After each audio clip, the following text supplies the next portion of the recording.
Alright, so welcome to the first video of Rivalry, the part of my channel where we bring in guests. So at one point Nick should be on here. You'll finally be able to meet him.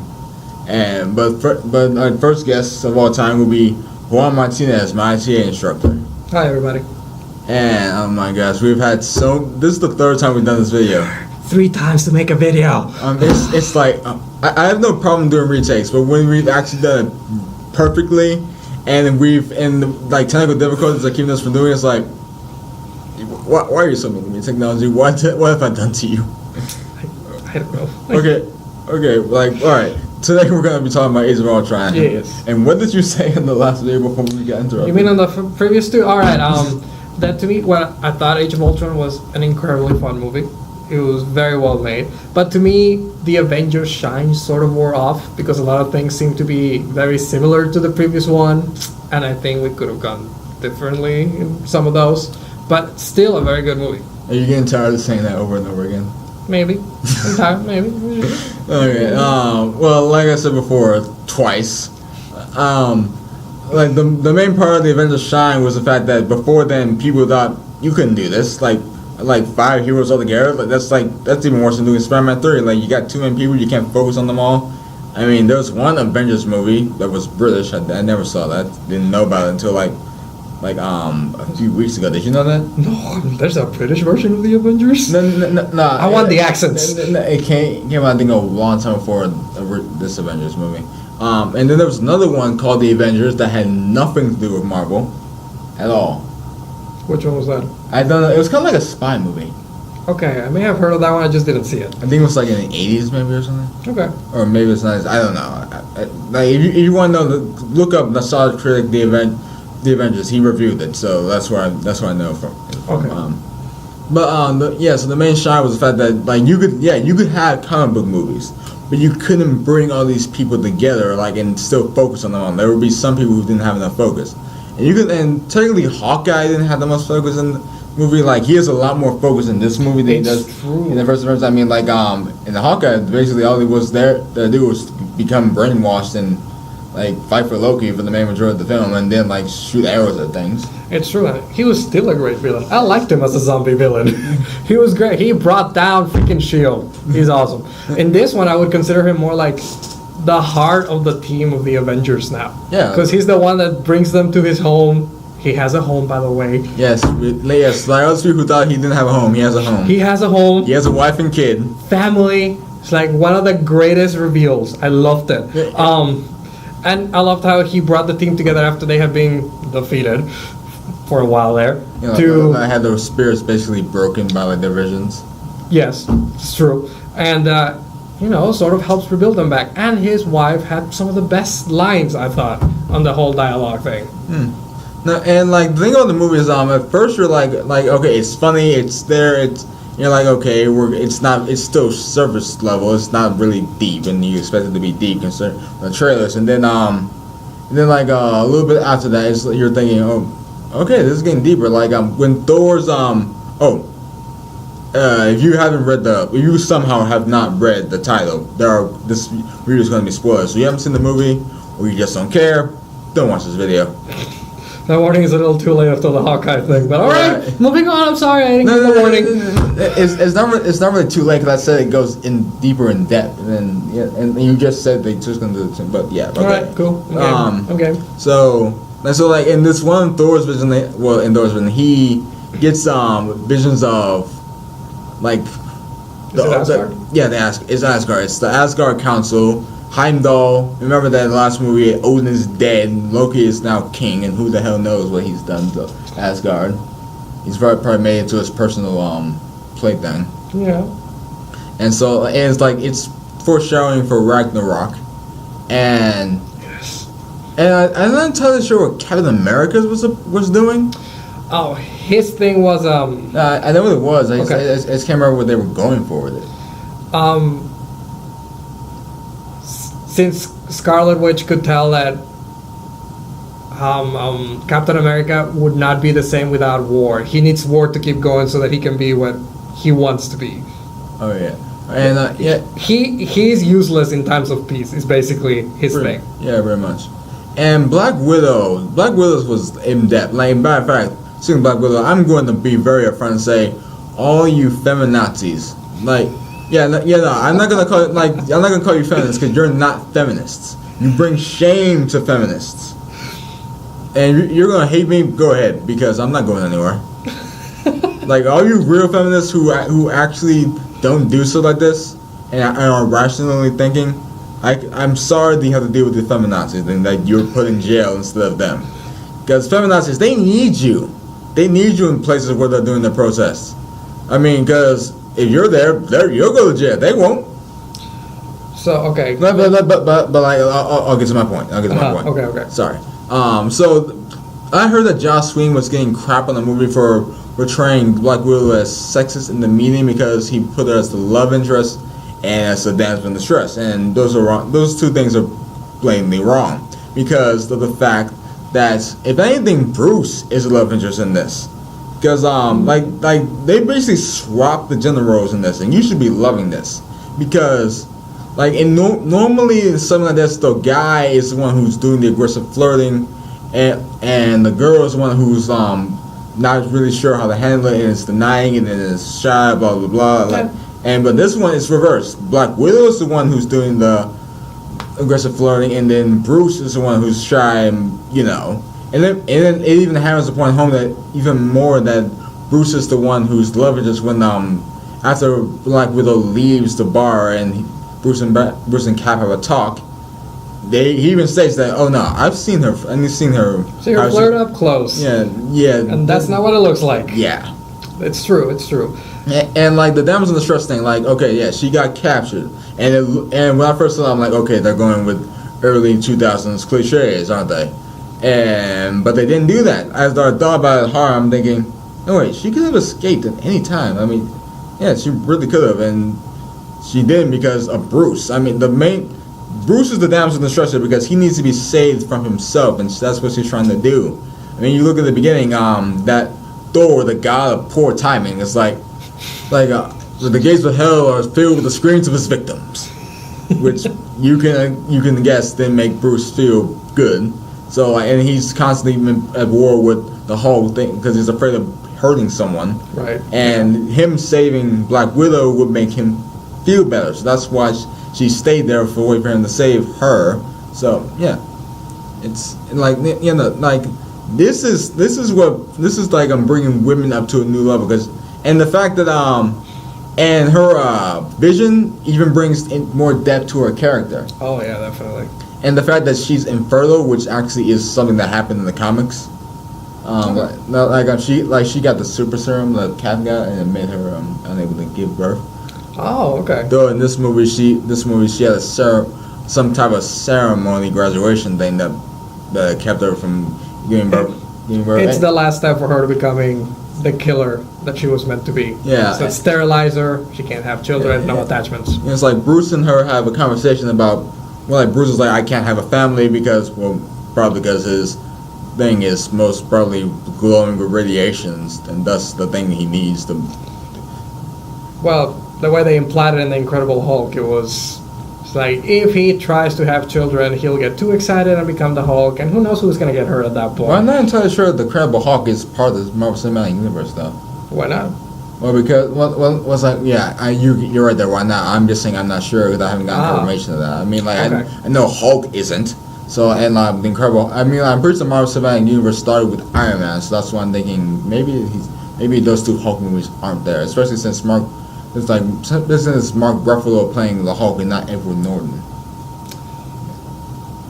I would say that the first two Hulk movies were part of the Marvel Cinematic Universe, but they were like the first few tries with that character. Okay. In Spider-Man, they did it perfectly. In Hulk, even though I did like the Incredible Hulk, I thought the Incredible Hulk was really fun. And them saying that she can't have kids is a good way to prove hammering the point of how much of a fucked up child that she had. I mean, like, I mean, it's not like it's a very touchy subject. I mean, It kind of deals with abortion. It kind of deals with the ability to conceive, and the fact that you're taking away that, like, against someone's will, it's very deep. It shows that the movie is movie is deep thinking and it's trying to convey messages and also be more looking for, I guess, a little bit philosophical at times. Yeah, it's trying to make the characters more real. We had already known that Black Widow had a dark past, and we get some light into that as to how she became who she is now. Let's talk about the humor of this. Yeah, because this movie is Very funny. oh yeah, Very funny. like you would laugh at least once in every scene, at least once. At least once in every Ultron scene. No, in every Ultron scene you'll probably laugh at least twice. Okay, fine, I'll take that. It's like Ultron has some pretty fun lines. Like my favorite one in this entire movie is, "Keep your friends rich, send your enemies rich, and wait to see which is which." It's like, it's like the first time I heard that, I was like, "Can you play that again?" I know. I'm like, I kind of missed it on the end. Can you say that again? Because it sounds so weird, but it sounds so great. That's like you want to keep listening it forever. Yep. And it's like Tony Stark. I love Tony Stark in this movie. It's like he's like, "Please be Secador." Yay! Or shit. Language. And then Captain America never lives it down. Never. At all. Not. It's not just the Avengers who don't live it down. It's like Nick Fury and everyone else. Like everyone somehow heard about it and just referenced it. And it's like you can't give this war hero a break, can you? No, they cannot. It's also one of those perfect writing moments that Joss Whedon set up, where you have those two main characters, which I consider the two main characters in the first Avengers movie. And you have the conflict that they tend to represent on just those two lines of dialogue in the first fight, which I thought was great. Yeah, and it's like I kind of thought about it. It's like as I think about it more, I kind of feel like how Tony and Cap are kind of like polar opposites, Right? And how Ultron and Vision were polar opposites. Yes. Like can you imagine? Can you think of? I kind of thought of how maybe Vision is the artificial intelligence form of Cap and Tony, I mean, Ultron's artificial version of Tony, in terms of their different views. I think for Ultron that makes a ton of sense. Vision is sort of odd because it is still an artificial intelligence created by Tony, just the nicer, polite version. Well, technically it was made by Ultron, but Jarvis? Well, no. I mean, like the body was made by Ultron. Ah, the body was made by Ultron. Okay, but I meant like the artificial intelligence being Jarvis. Yeah. Okay. Yeah, you're right there. It's and like and speaking of which, Captain America: Civil War. I'm wondering how that's gonna be done because in First Avengers they really didn't like each other. In this one they seem to be on buddy terms until Ultron comes out. It's like they were made a team after the first movie. It's like everyone's pissed at Tony. I mean, even Thor's like, "Tony Stark, you're a fan of this world and done up." But after that they seem to let it go, but do not reference that song. But that I can attribute that to them needing to set aside the differences to fight and save the world. But then again, at the end of the movie, they're still on friendly terms. They seem to be a bit bitter about how Vision just effortlessly picked up Thor's hammer. Thor's hammer, yeah. As great as that party scene was, with them trying to pick up Thor's hammer, I didn't think there'd be any reason to it. They were just doing it for the fun of it. Then Vision's like, I'm like, that, oh my gosh, that was the entire reason why they did that. Granted, I loved one of my favorite scenes is when they're trying to pick up the hammer. Captain America punches it, and you see Thor just stop smiling. Yeah, it's like that was actually an Easter egg because in the comics, he actually picks it up. Yeah, several times he's actually been thought worthy enough to pick it up. Though some other people have been thought worthy. I mean, Hulk actually managed to pick up the hammer, simply because Thor was still holding on to it. Right. Which is probably one of the dumbest loopholes ever. Have you seen the mythology gag in the comics at least? Where there was some emergency situation, I don't remember what it was, but Thor had dropped the hammer, and a paramedic came in, he grabbed it and he gave it to Thor, and Thor was just left dumbfounded at the fact that a paramedic, no one knows who this guy is, and he picked up the hammer. He was worthy to rule Asgard, which I thought was really, really cool. Perhaps the paramedic is a pure on his soul. Maybe he's Goku. Maybe. Like he's the Marvel Cinematic Universe versus the Goku. Like Goku got trapped in the Marvel Universe, and he didn't have any powers. He was like, okay, I'll get a job. I'll be a paramedic. And he came across the hammer and gave it to Thor. Gave it to Thor. Like, okay, here you go. No, I can't be a hero anymore, but you can. Yes. So he has some unknown substitutes there. Thor does, at least. Anyways, what did you think of Ultron's, catch song? I got no strings. It's I'm like the first time I heard that song in the trailer, I'm like, wait, what is that? I didn't realize what the song actually was until I watched someone review it, and I'm like, okay, it's a Pinocchio song. And I did some research. It's like Ultron is supposed to serve as the darker version of Pinocchio, and they are with no strings.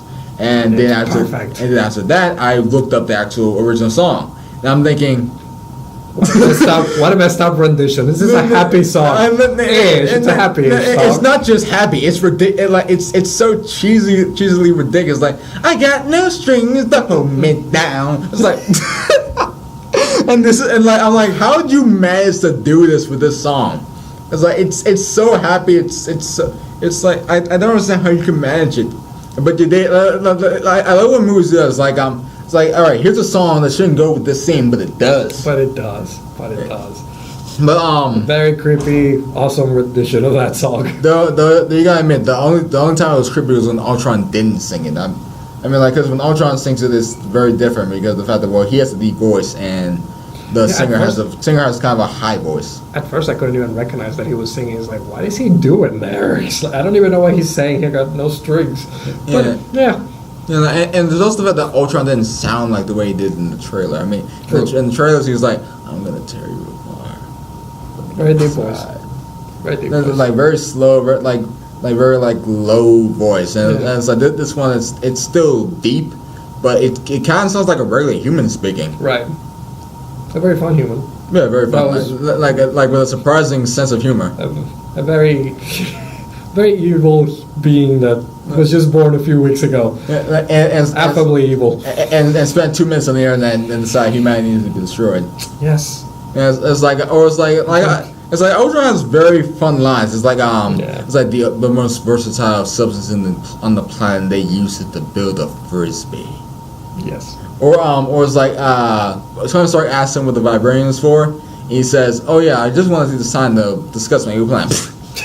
It's like making fun of the villain genre. It's like he is good enough of a villain to know I'm not gonna tell you my plan. It's like it's like that kind of reminded me of a part of one of my books where I actually I also made fun of that, but instead of doing that, I said I said in the description that. I foresaw this very situation, but she said she had to pick some item that would greatly hinder her plan and her henchmen because she had to make one stupid mistake at least once. It was part of the villain quota. That's what she had to do. It's the norm. And I said, what the fuck? You're a complete idiot. You're my wife, but you're a complete idiot. Nice, very nice. I would say one of the things that sort of wore off the charm for Avengers and this second movie is that they introduced these new characters, especially characters that become heroes at the near the end, on the last act of the movie, and I really didn't care for any of them except one. I cared about Quicksilver. Yeah, Quicksilver was to me a good character, and then he was pretty funny. I mean, it was like, you didn't see that coming. I didn't see it coming. It's like, I have seen Days of Future Past. He's supposed to be able to dodge bullets. It's like when I first saw that scene, I was first sad. Then on the way home, I started thinking, I started remembering Days of Future Past when that kitchen scene. I'm like, wait a minute, he's obviously faster than Days of Future Past Quicksilver and stronger. Yeah. And Days of Future Past Quicksilver probably wouldn't be able to win the fight, much less destroy thousands of robots like paper and move like so many people. Like when before moving training hit them, but he can't stop bullets. I mean, like, okay, you could argue it's a turn, but still, like, I mean, like in Days of Future Past, he basically like went so fast that everything else was like looked like it was crawling. Right. And he can't do that. That kind of I know why they did. I'm pretty sure it's because that was the negotiation terms with Fox. Like They couldn't keep Quicksilver. They had to kill him off, and I'm okay with that. But you could have killed him off in a more satisfying way. I mean, it's like you could have had Hawkeye shoot him in the back with an arrow, like he was telling him. It's like no one will know. Okay.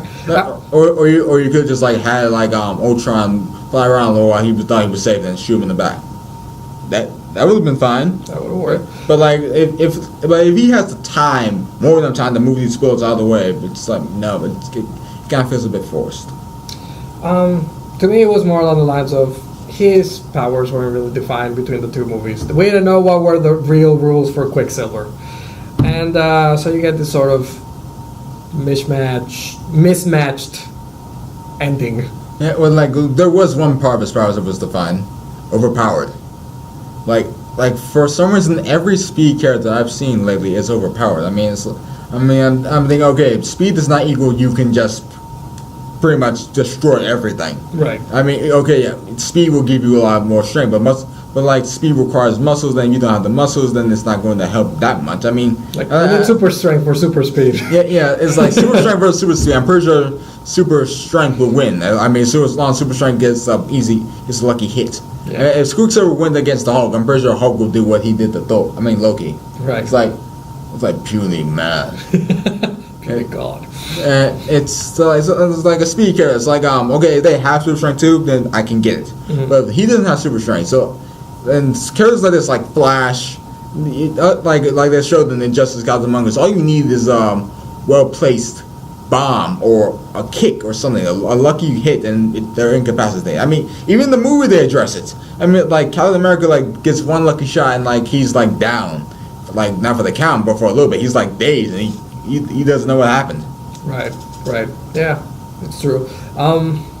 Then with the introduction of Vision and Scarlet Witch, I'm like, I haven't had the time to bond with these characters. I've been with Thor, I've been with Iron Man, I've been with the Hulk, Hawkeye and Black Widow. They've been in so many other movies. They've been in so many other stories.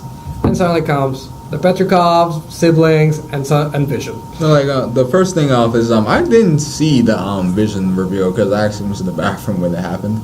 It's like when the last part I saw before I went to the bathroom was Quicksilver disconnecting everything before they could react, and when I came back, Vision was already there. So it was a Frankenstein moment with lightning and it's alive.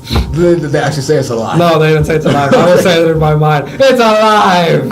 And it's like, okay, Vision appears, and he freaks out for a moment because he's being just born, and he flies towards Thor. He avoids him, and he's about to smash through the windows, but he stops, and then he comes out. Oh, yeah. Well, it's very godlike. It's very can you imagine, actually, this is supposed to be the most powerful being in Marvel for the hero side. Really? Vibranium body, really? The Mind Stone on mind powers. Or Silver Surfer. What was Silver Surfer? What about Silver Surfer? I thought he was pretty powerful. He is pretty powerful. I'm just saying, to me, Vision is sort of the almost godlike superhero on the Marvel side right now. Alright, but I didn't realize why you haven't had enough time to bond with those characters. Quicksilver had a lot more dialogue than Scarlet because she was one of the quiet type then. She was. It's true. Because most, which would compliment the fact that she's sneaky. I mean, you can't be really sneaky if you're very talkative. I mean, Quicksilver could avoid the burn his mouth. I mean, it wouldn't matter if you ran his mouth. He would hit you regardless. And the fact that you're quiet, the fact that she's quiet would better a lot of the fact for her to constantly move from place to place and then suddenly vanish. And Vision, he became the third act of the movie, so you can't expect to become attached to him that quickly. I mean, he may be in Civil War, so maybe in Civil War, but right now I'm okay, bunch of new characters, and I don't care about them. I'm and then we did the whole thing with the army again. The villain has an army when we didn't necessarily have to go that way. At least I don't think we have to go that way. Yeah, we didn't have to go that way, but we had to go the way that involves kind of army, not large army the way we had. At the very least a small army. Right, a small team that can match up against the Avengers. That to me that would have been great. Yeah, but then you gotta realize the fact that there isn't really a person in the Marvel Cinematic Universe that can actually match the Hulk. That's not Thanos or what's the guy's name? Galactus. There's not really an enemy that's on the planet that can actually match. I mean, I've seen the comments all like he said his skin completely burned off, and then he just regrows it like seconds later. Right. But I'm sure Ultron is smart enough to figure it out. He must have a plan to incapacitate Hulk. You could like when Hulk got into the ship, it was like, oh, for the love of God. Well, he was trying to escape at that point. You don't have time to make a plan then. But I mean, when he's trying to use Scarlet Witch to break him apart, knock Hulk out, problem solved. I mean, before he becomes Hulk. And, defeat the team. I wonder what the original plan was to, I wonder what they meant to happen for him to Hulk out when Scarlet Witch did that. I was like, was that the plan? Was that the plan to turn him to Hulk and just like rampage across the city? Yes. Bad image for the Avengers, because you don't want Hulk rampaging through the city willy-nilly. However, he gave one of the greatest fights in that movie. But it's like, what about the innocent villains that could have died? What about the what? What about did they think about the innocent villains that would have died? I mean, I know Ultron doesn't care, but clearly Scarlet Witch and Quicksilver cared. I don't think they care as much because they wanted revenge. They care more about revenge than they care about anyone else who would have been crushed. Well, like speaking of the fight, that was great. I mean, like it was. It's like I really preferred if they got into it wasn't a mind control scene. You know how like Hulk got out of control in the first Avengers because of like the sun excitement, and he couldn't control himself. Right, when the part of the shield helicarrier fell on him. You made him had to fight him then. Like I kind of would have liked it better, but like I can still deal with it.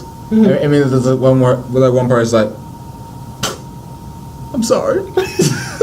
Tony gets some of the best funny lines in that fight. And he sounds so afraid. He's like, oh crap, I fucked up. He needs a Iron Man suit on top of his Iron Man suit. He can at least go to toe for a while against the Hulk, but he's so terrified of doing it. It's like in the actual comics, hasn't the Hulkbuster sometimes failed against the Hulk sometimes? What's that? Like in the Hulk, like in the parts of the Hulkbuster armor that's shredded in the comics, hasn't the Hulk just torn to shreds sometimes? I think he has. I don't know. I don't remember. No, but I know in the movie, he tore lots of parts off. Oh yeah. And like Tony Stark luckily had backup plans. True. Okay, this movie was great. Well, it's like it was overall great. I mean, like it was well worth the wait. Yes. I mean, it shows that this movie, like you would think that after all this time. I mean, how long has this series been going on? About like nearly a decade at least. At least a decade. And we're not sick of it at all yet. Nope, they've done a very good job, that Marvel group. Yeah, it's because like there's a point where I think that this is going to their heads, because you saw Guardians of the Galaxy, didn't you? I did. And I saw part of it, but at a certain point I'm like, I can't watch this anymore. Because I have to disagree. No, I'm not saying it was a bad movie. It was a good movie. Okay. It's like, but the fact of the matter is that I just kept seeing Marvel, and I didn't see the movie. I saw Marvel's guy. Like I could not help but think I was experiencing the swagger of a studio drunk on its own power. It felt like they were trolling me and the rest of the world with blamed out middle fingers, to the audience they knew they had in the palm of their hands. It's like every scene, it's like, oh, you like superheroes? Or how about a movie that starts a fucking raccoon in a fucking tree? Like, oh, we like Vin Diesel? Well, we cast him. It only says one freaking line. Or you want more pedigree actors? We'll put them in stupid outfits and make them say space bullshit. Because who doesn't want to be in a Marvel movie? Or hey, remember that chubby kid from Parks and Rec? We're gonna turn him into a sex symbol. Won't that be hilarious? Or it's like, oh, remember the worst movie we ever made, Howard the Duck? Stick for the end credit scene, and like when everyone's expecting Avengers 2, it'll totally fuck with you all, and you'll love it anyways. It was like, speaking of which, remember Thanos from the last movie, like in the Avengers? Well, we're bringing it back, and he's still not doing shit. Why? Because fuck you, we're Marvel, that's why. What are you gonna do? Watch DC? No? If the Dark Knight appears again. No. Maybe. No, it's like, no, I'm a fan of DC. I really love DC, but you gotta admit that DC is different from what it was in the 90s and stuff. Like it used to be the Marvel was getting that. I was trying to get this shit together. Now DC is trying to get this shit together. I mean, when Marvel fails, we got the Hulk at first, but now with Marvel Fest we get Iron Man 2. I mean, Iron Man 2 isn't a good movie, but it's not terrible. When DC fails, we get stuff like Batman and Robin, or Superman 4: The Quest for Peace. That was a long time ago. But you get the matter. You get the fact that I'm saying, like, when DC fails, they fail hard. Okay. It was like then there's the fact that DC is now rushing stuff. I mean, Batman versus Superman and the Justice League. I mean, the reason why the Marvel Cinematic Universe works is because we had so many movies to set up background information for everyone. Just true, yeah. They were building it up. It's true. Yeah, and now the Justice League is just go straight up saying, "Oh, we're gonna do the Justice League now." Like, which means you have like a maximum of 3 hours to establish almost every part of each character's personality, like, which would be like, how many people in the Justice League? About 7 or so. About the original Justice League. Yeah. So you got to listen 3 hours to establish them all. Like, no. Well, 5 of them because you already got Batman and Superman. Okay, but still, that's not enough time. Like, there's a reason why you don't rush into things. Like, that's the reason why like having 3 Iron Man movies, 2 Thor movies, 2 Captain America movies, and having Black Widow and Hawkeye in them makes it all work because we have their characters there. Yes. And if you're just rushing into it, it's like I'm gonna watch the movie, of course, but I get the feeling that I'm gonna see a lot of forced character development that will lower the film more than heighten it. I think it's a possibility. It's true. Yeah. I'm gonna go with an open mind. I'm gonna go thinking I'm gonna want to like it. I want to like it. I'm just saying that. I'm saying that there's a possibility that it's gonna backfire because now they're trying to beat Marvel. Cause I mean, it's like Marvel wins the most important place. I mean, DC wins in the games. DC wins in the movies. I mean, not movies, TV. I mean, there are more. I mean, there's only like one Marvel, at least 2 Marvel shows, and like 1 on Netflix, and the rest of them are DC, and they're all doing great. I would say though that Marvel has so many cartoons since they were taken by Disney, and then Disney's just milking that. So they have like a bunch of cartoon shows for Marvel. No. I mean the live action shows. You mean the live action shows? Okay. Like which are a lot. From what I've seen, I have a lot more ratings than the cartoons. Okay. And just making sure. And so, but what dominate those parts, that Marvel still dominates the most important part, the part that brings in the most revenue at once, and that's the movies. Yeah. I mean, it's like half the time when I ask someone, I've asked someone, which one would they see first before seeing the other, they always go for the Marvel movies. It's like they don't have high expectations for DC. I mean, people keep on saying that Dark Knight Rises was a terrible movie, or at least a bad movie. I mean, I liked it.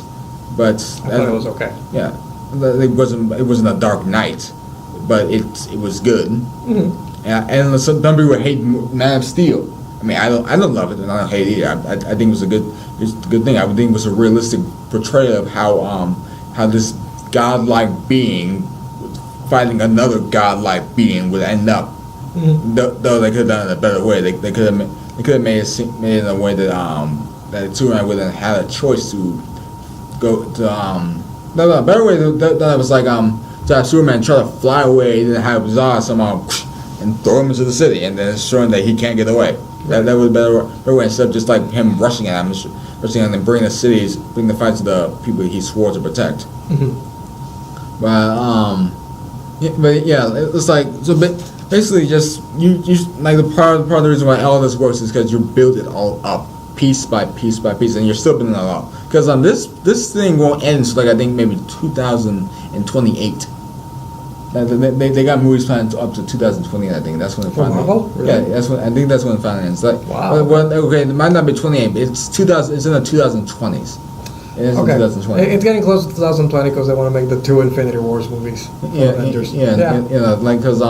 They planned this out thoroughly. I mean, they did. Like it all started with the Hulk, and now it's going away. It's like you're thinking this will never end, and I'm thinking I don't want it to end. It's as long as they keep giving me this stuff. I mean, like I'm watching. I haven't seen a Marvel movie since Iron Man 2 that wasn't like that didn't like wasn't great. I mean, Thor: Dark World was great. It wasn't awesome, but it was great. It was like it pleasantly killed a few hours of my time. and that makes it great. I mean, it, Okay. like, I mean, it's like if it's a movie I can watch to kill time and still enjoy myself, it's a good movie. Right. If it has rewatch quality, it's a good movie, and this definitely has rewatch quality. I mean, I would actually pay for the price of admittance again, just to watch this in theaters. I would. For Thor? No, Avengers. Oh, for Avengers, okay. I'm like, I wouldn't do that for Thor. But yeah, for Avengers, I would too. For both of them. Yeah. All right. So I think we put hit our opponents' review. I think so, yes. And so, what would you give this? What rating would you give this? Okay, since I love the first one and I would give the first one 10 out of 10, I would give this one 8 out of 10. Very fair. Okay. Now, what will I give this rating? Yeah, what would you? I just said this rating. What rating will I give this movie? I mean, well, let's see here. It's got so many highlights, a lot of humor, great dialogue, a great villain who's arguably better than Loki. It established a relationship between Cap and Iron Man in just 2 words in the first few scenes. And no, I'm gonna be predictable. 10 out of 10. There it is. I said it. And I don't give a fuck what you think. I'm sorry. I mean that to those people who hate the movie. I'm like, you thought I should crap on this movie? Well, guess what? I love this movie. This is the 3rd movie in existence to get a 10 out of 10. This is the third thing, media-wise, that's gotten a 10 out of 10 for me. My favorite show, Supernatural, doesn't get a 10 out of 10. It gets a 9 out of 10. Because I'm a very harsh critic. You're wondering what the other 2 are. It's the first Avengers movie and Dawn of the Planet of the Apes. Dawn of the Planet of the Apes was actually a bit unoriginal. It was still a good movie. So, well, thank you all for watching, and thank you for coming. No problem. Thank you for having me. Yeah, sorry I took so much of your time. It's been 36 minutes. It's okay. It was fun. So I will see you guys later.